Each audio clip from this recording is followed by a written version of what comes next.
Young man जो है feminine बनते जा रहे हैं, रोज जो है सॉय बॉय जैसी हरकतें करते जा रहे हैं, जंक फूड में और इन जाते जा रहे हैं, और इन जाते जा रहे हैं, वीक बॉडीज में और इन जाते जाते हैं, वीक स्ट्रेंथ में, क्योंकि उनको रेज ही एज अ वुमेन करा गया था। अब देखो, मैं किसी की डिसरिस्पेक्ट नहीं कर रहा या किसी के पेरेंट्स की डिसरिस्पेक्ट नहीं करना चाहता, मेरा दिल से एम नहीं है। But rather than to talk इस बारे में और इस बारे में सोल्यूशन प्रोवाइड करना, क्योंकि जो रियलिटी है भाई वो रियलिटी है, तुम उसको चेंज नहीं कर सकते। ये कह के कि मैं अपने पेरेंट्स से प्यार करता हूँ तो ऐसा, तुम्हें किसी की तरफ हेट नहीं होना चाहिए, तुम्हें अपनी तरफ से अलावा सबके साथ एक तरह से पॉजिटिव एनवायरनमेंट रहना चाहिए। मैं ये क्यों बोल रहा हूँ, क्योंकि मैं आगे थोड़ी सी हार्श बातें करने वाला हूँ जो हो सकता है आपको बुरी लगे, या हो सकता है आपको कोई हेट जनरेट करवाए आपके सोसाइटी मेंबर्स के आसपास के लिए। तो वो इसलिए बता रहा हूँ कि ना रखना, ना रखना। जो रियलिटी है वो रियलिटी है, और फिर उस रियलिटी को चेंज कैसे करना है वो मैं आपको बता सकता हूँ। तो जैसे ही देखो, आपके बचपन में आ जाते हैं, पैदा हुए आप, पैदा होते ही आप स्कूल भेजना आपको चालू कर दिया। द फर्स्ट फकिंग थिंग, उन्होंने आपकी एक ड्राइव किल कर दी, आपका एक मिशन किल कर दिया। जो भी एक बंदा 15 साल के अंदर की एज का होता है, जो भी बंदा, कह सकते हो कि मतलब यार एक सर्टेन रिस्पॉन्सिबिलिटीज पे नहीं आया और उसको एक ड्राइव और मिशन दे दिया जाए ना, तो वो ड्राइव और मिशन को इस तरह से निखार सकता है कि किसने कभी सोचा नहीं था। अगर आप एक, देखो यार, अगर आप एक पेरेंट हो तो आप अपने बच्चे को बेस्ट फकिंग थिंग, अगर आपका एक मैन है, बच्चा जो है वुमेन नहीं है, तो उसको जो है एक ऐसे रेस करना था कि आप उसको बचपन से एक मिशन पे लगा दो, आइदर एनीथिंग। क्योंकि अगर आप 16 साल तक, 17 साल तक बच्चे को मिशन में नहीं लगा के रखोगे और फिर उसको एकदम से 17 साल में बोलोगे कि भाई नहीं, अब तेरे को कुछ नहीं कर रहा, अब तुझे क्या कर रहा है कि अब तुझे एकदम से मैन में ट्रांसफॉर्म हो जाना है, हमने तुमको वुमेन जैसा रेस करा था, हमने तेरी सारी इच्छाएं तेरी बचपन में पूरी करी थी, हमने तेरे को कभी हार्डशिप नहीं सिखाई, हमने जो है तेरे को कभी हार्ड थिंग्स में जाने नहीं दिया। बट अब नहीं, अब तू 17-18 साल का हो गया, अब तुझे क्या करना है, एकदम से ही तुझे एकदम मैन बनना है, एकदम कॉन्फिडेंस लाना है, एकदम ही सारी स्किल्स लेनी है, एकदम इमोशनल हैंडलिंग सीखनी है, और तुझे एकदम से ही सारी चीजें करनी है, एकदम से ही हार्डशिप करनी है। और तेरे को ये रियलाइज करा रहे हैं हम कि तू अभी कुछ नहीं है।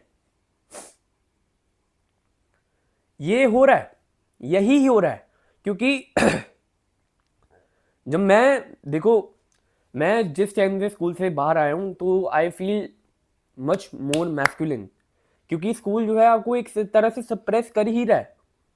अगर आपको एक जगह पे वॉशरूम जाने के लिए अगर अपने टीचर से पूछना पड़ रहा है, मैम मैं चले जाऊं, तो बुरा मत मानना, but that is not fucking anything like masculine. ना ही वो रिस्पेक्ट है, ना ही वो रिस्पेक्ट है। देखो, रिस्पेक्ट किस टीचर्स के लिए, कई टीचर्स होते हैं, ठीक है, अच्छे है, दिल से पढ़ा रहे हैं, टीचर्स के लिए भी मुझे भी पता है, मैं भी ऑनेस्टली काफ़ी टीचर से मिला हूँ जो अच्छे से पढ़ाते हैं और रियली केयर करते हैं। बट एट द एंड वो अब गुरु वाली बात तो रही नहीं, और टीचिंग में किस चीज़ पे आ गई है, कम नाउन किस पे हो गई है, टीचर को पैसा मिल रहा है, पैसे के लिए वो आपको थोड़ा बहुत पढ़ा देती है और अपने घर चली जाती है।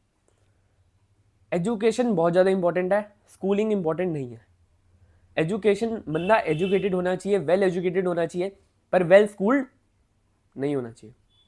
Who does it, no one cares. क्योंकि बचपन से आपको जब कोई चीज़ चाहिए होती थी, आपको जब कोई टॉय चाहिए होता था, तो आपके माँ बाप आपको बच्चा कह के दिला देते थे। पर जैसे ही आप 18 साल में आए, 17 साल में आए, 16 साल में आए, आपके हार्मोन्स वीक होना चालू हुए, आपको समझ आया कि ओ फक, मेरे को तो कभी खाने से किसी ने रोका ही नहीं, मैं इतना मोटा हो गया। ओ फक, मेरे में तो इमोशनल स्टेबिलिटी है ही नहीं, क्योंकि कभी सिखाया ही नहीं। मतलब इवन एज अ कि तुम कैसे एक्सपेक्ट कर सकते हो एक 17-18 साल के बच्चे से कि वो मैन बन जाए। उसको तुम पूरी लाइफ टाइम ये सिखा रहे हो कि अंडर कैसे रहना है, उसका ड्राइव किल कर रहे हो, उसकी मिशन किल कर रहे हो, उसकी क्रिएटिविटी किल करने के बाद तुम कह रहे हो 18 साल में भाई तू मैन है। There is no fucking point कि ये चीज एकदम रियल भी हो सकती है। अगर एक मैं माइंडसेट से सोचूं तो मेरे को लगता भी नहीं बहनचो ये रियल होनी चाहिए चीज। बेस्ट 15 साल के अंदर का कोई भी बंदा अगर एक चीज पे कोई भी वर्क करे, इवन बिल्कुल 3 घंटे के लिए सिर्फ दिन में, वो वर्ल्ड लेवल रिकॉर्ड्स को बीट कर सकता है। It is not fucking like कि कुछ अलग ही हो गया, होगा ही होगा। एक सबसे छोटी चीज से लेके चलो जिसमें बहुत ज्यादा कॉम्पिटिशन है, क्रिकेट। अगर तुम 12 साल से रोज डिसिप्लिन होके एकेडमी जा रहे हो, कुछ भी चीजें कर रहे हो, तुम्हारा एक ड्राइव बन जाता है, तुम्हारा एक मिशन बन जाता है। वो चीज स्कूलिंग किल कर रही है। स्कूलिंग क्या कह रही है तुमको कि आओ 6 साल के हो गए, 7 साल के हो गए, इनको स्कूल ज्वाइन करा दो, ठीक है, इनको स्कूल ज्वाइन करा दो, हम इनको देखेंगे, हम इनको 12 घंटे एक ही जगह पे बैठा के रखेंगे, उसके बाद हमको इनको 4 घंटे की भी ट्यूशन देंगे, कोई नहीं, चिंता मत करो।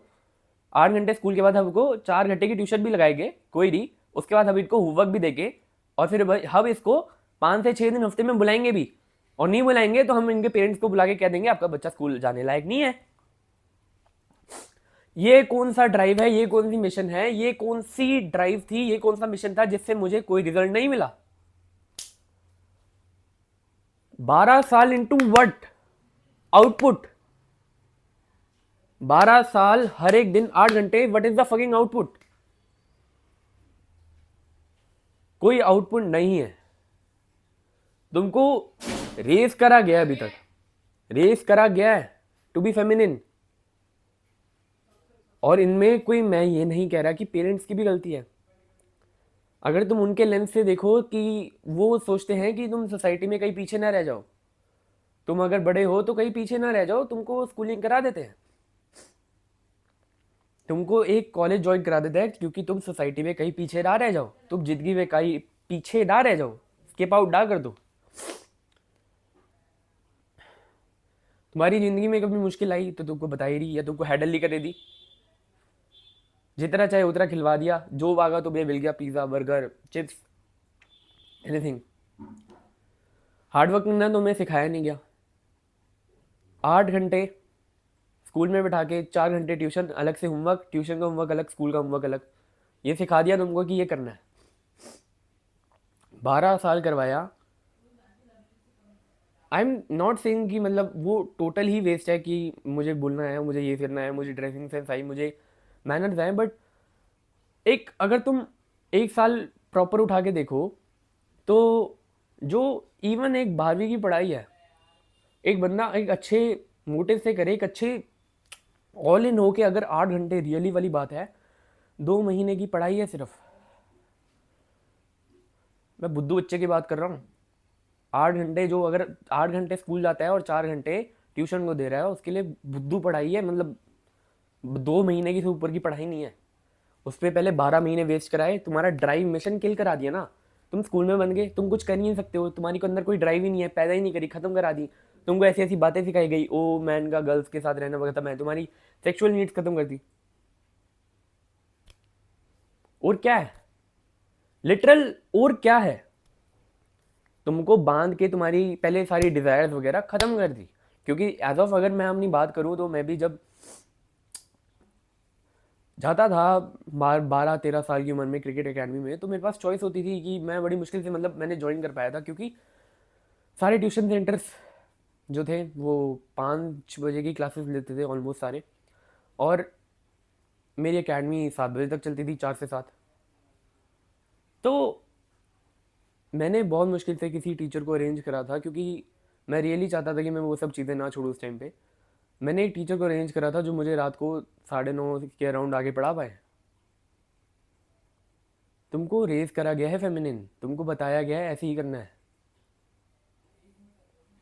तुमको तुम्हारे पोटेंशियल का अवेयर ना करने के लिए कॉलेज बना है, पोटेंशियल का अवेयर ना करने के लिए स्कूल बना है। 17, 18, 19 साल प्राइम एनर्जी है तुम्हारी, और तुम अगर वो प्राइम एनर्जी किसी चीज़ में लगाओ तो बहुत डिज़ायर्ड जो आउटपुट है वो काफ़ी ज़्यादा ग्रेट आ सकता है। इवन मैं यार, मतलब अपार्ट फ्रॉम कि मैं बहुत ज़्यादा आजकल ट्रेन कर रहा हूँ तो मेरे को थोड़ा ज़्यादा सोने की नीड पड़ रही है, 6-7 घंटे, बट एक अगर तुम अगर दिन में 1-2 घंटा भी ट्रेन करते हो तो वो बहुत है तुम्हारी, मतलब कि रिकवरी के लिए। अगर तुम 4 घंटे सो रहे हो और बाकी टाइम किसी मिशन में काम कर रहे हो, मैं इवन जितना टाइम जगा होता हूँ उतना टाइम काम कर रहा होता हूँ, जितना टाइम जागा हूँ उतनी टाइम मेरे लिए और चीज़ें बोर हैं, मेरे लिए और चीज़ें नहीं है एंजॉयबल। मुझे ये पता था। स्कूल ख़त्म होते ही मेरे को कॉल्स आए ट्यूशन सेंटर के। स्कूल ख़त्म होने से पहले ट्यूशन सेंटर में बैठ के बताते थे कि बेटा आपको अगला क्या करना है, सीयूटी देना है। वहाँ पे सामने टीचर बैठा था, नॉट डिसरिस्पेक्टिंग, वो टीचर मेरा टीचर नहीं था, वो कुछ बाहर से टीचर आए थे। मैंने उससे पूछा सीयूटी करना क्यों है। वो कहता कि कॉलेज करोगे तभी तो डिग्री मिलेगी और तभी तो शादी होगी। मैंने कहा, मैंने उसके मतलब कि इधर नहीं आया, मैंने उसको कहा था कि बाहर जाके एक बारी बात करते हैं सर, मेरे को आपसे प्राइवेट में कुछ कंसल्टिंग करनी है। मैंने उससे बाहर आके बात करी तो मेरे को समझ आया। मैंने कहा सर देखो, अगर रियली बात कम डाउन इन्हीं चीज़ों पे हो रही है, मनी, पैसा, पैसा और लड़कियाँ, लड़कियाँ रियली मतलब रियली, एक सेकंड मेरे को लग रहा है आवाज़ धीरे आ रही है। लड़कियाँ रियली आपकी डिग्री के बारे में केयर नहीं करती रियली। अगर अच्छी लाइक हाई क्वालिटी वुमेन्स पटाओगे तो तुमको पता होगा, पता होगा तुमने अभी तक जितनी, चलो छोड़ो यार, ये भी यहाँ पे कोई फ्लेक्स करने की जगह है नहीं, बट हाँ, बेसिक बेसिक बात ये समझो कि तुम्हें एक डिग्री की नीड नहीं है लड़की पटाने के लिए। तुम्हारी डिग्री आते ही कि लड़कियाँ चिपक नहीं जाएगी तुम्हारे से, तुम वैसे ही रहोगे। मेरे इतने दोस्त हैं जिनके अंदर एक अंदर डिज़ायर ख़त्म है, क्योंकि उनको सोसाइटी ने टॉट करा है कि तुमको ऐसे ही चलना है। लड़कियों के साथ रहना बैड है, लड़कियों के साथ रहना कुछ भी चीज़ है जो बुरी है, क्योंकि तुम कभी उस जगह पे गए नहीं। तुम्हारे अंदर एक इनेट डिज़ायर किल करी गई है, तुम्हें बिठा दिया घर पे बिठाओ और तुमको फ़ोन में गलत गलत चीज़ें दिखा दी, हो गई। हाँ दिखा दिया, हो गया ख़त्म, तुम्हारी डिज़ायर ख़त्म कर दी। तुमको कहा नहीं नहीं तुमको लड़कियों की नीड नहीं है, ये लो फ़ोन लो, सोसाइटी में बैड बताया गया। और तुम उस चीज़ को समझ के जब तुम सोचते हो कि तो ये चीज़ तो बैड है, तो एक वो फीलिंग आती है कि तुम्हारे अंदर करेज नहीं है, और जो तुम चीज़ें करते हो ना करेज वाली, उससे तुम्हारा टेस्टोस्टेरोन भी गिरने लग जाता है। अगर एक बंदा जो है 8 घंटे स्कूल में बैठा है, 4 घंटे ट्यूशन में बैठा है, उसके पास, वही तो, कब करेगा, कब करेगा, लिटरल कब करेगा, सैटरडे संडे। आवाज़ नहीं आई होगी, ठीक है भाई, कुछ भी बोलता रहता है आवाज़ नहीं आए तो ज़्यादा बढ़िया है, तो ठीक है, वो सब बातें छोड़ो। बट रियली जो है एक एक्सपेक्टेशन होती है कि मतलब तुमको 15 साल तक तुम्हारे माँ बाप जो है बड़े प्यार से पालेंगे, बड़े अच्छे से पालेंगे, और इंस्टेंटली तुमको एक मैन बनने के लिए फोर्स कर दिया जाता है। एज ऑफ कि ये कोई LGBTQ कम्युनिटी है कि एकदम 16 साल तक तुमको फीमेल की तरह रेस करने दिया, तुम्हारे से कोई हार्ड वर्क नहीं कराया, तुम्हारे से रनिंग वगैरह नहीं करवाई गई, तुमको फिजिकल फिटनेस नहीं सिखाई, तुमको कोई चीज़ें नहीं सिखाई, तुमको अपनी डिजायर पे कंट्रोल करना नहीं सिखाया, और एकदम से तुमको 18 साल की उम्र में कह रहे हैं, एकदम से तुमको 18 साल की उम्र में कह रहे हैं कि भाई यू आर द मैन, आपको अब संभालना पड़ेगा। ये कौन सा फकिंग पॉइंट है। ये तो सिंपल एज ये है कि आप 30 साल तक एक वुमेन थे और उसको आपको मैन को में कन्वर्ट कर दिया। ऐसी 15 साल तक तुमको एक वुमेन की तरह रेस करा, तुम्हारी डिज़ायर किल कर दी। और मोस्ट लोगों के साथ, कई लोगों के साथ 18 साल की उम्र में रियलाइज़ होता है उनको, कहीं को 20-22 में होता है, कहीं को लिटरल कॉलेज खत्म करने के बाद होता है, कहीं को स्कूल खत्म करने के बाद होता है। 22 की उम्र में तुम आ जाओगे ना, तुम्हारे ऊपर रिस्पॉन्सिबिलिटी काफ़ी ज़्यादा आ जाएंगी, तुमको कहेंगे कि जॉब पे जाओ, और जब तुमको 6 महीने हो जाएंगे, 7 महीने हो गए, तुम बहन कहोगे बहन चोद, एंड पॉइंट यही था, तो ये इतनी बहन की जोड़ी फिल्म घुमाई क्यों। एट द एंड मैं यही कहना चाहूँगा कि एक मैस्कुलिनिटी क्राइसिस है लोगों में। मैंने अभी लिटरल अपने दोस्तों से बात करी, उनके अंदर इनेट डिजायर खत्म है भाई, लिटरल खत्म है कोई चीज़ करने की, कोई चीज़ परफॉर्म करने की। एसेक्सुअल हो रखे हैं भाई लोग लिटरल एसेक्सुअल हो रखे हैं, लिटरल डिजायर खत्म है, खत्म है भाई, डिजायर्स खत्म है। और ये चीज़ तुमको इतनी अलार्मिंग लगनी चाहिए कि तुम इंस्टेंटली उसको चेंज करो, और जाओ सेक्स करो, इंस्टेंटली चेंज करो। रुक, इसका नंबर देखता हूँ, क्या अनमोल का नंबर। पता नहीं भाई, एक हाई ऑन कैफीन है, छोड़ो। पॉइंट कवर है मेरे हिसाब से। और लास्ट में जाते जाते यही कहना चाहूँगा, जो भी लोग इसके पीछे हैं, वेल प्लेड, वेल प्लेड भाई, बहुत ज़्यादा वेल प्लेड, बहुत अच्छी फिल्म खेल दी तुमने, बहुत जो है मैस्कुलिनिटी को डिस्ट्रॉय कर दिया, मेंस को डिस्ट्रॉय कर दिया, नेट लेवल पे इंडियन लोगों को डिस्ट्रॉय कर दिया सोसाइटी में गलत गलत चीज़ें फैला के। तो मैं पीछे से मतलब यही कहना चाहूँगा कि जो भी लोग ऊपर हैं, जो भी लोगों ने ये सब चीज़ें डिज़ाइन करी, well played. Literal well played भाई, तुमने बाजी खेली है, तुमने प्लान बना के, गेम प्लान बना के ये जो चीज़ें करी है ना भाई, डिस्ट्रॉय करने की, तुम्हारे आधे प्लान सक्सेसफुल होंगे और आधे मैं नहीं होने दूंगा। बाय।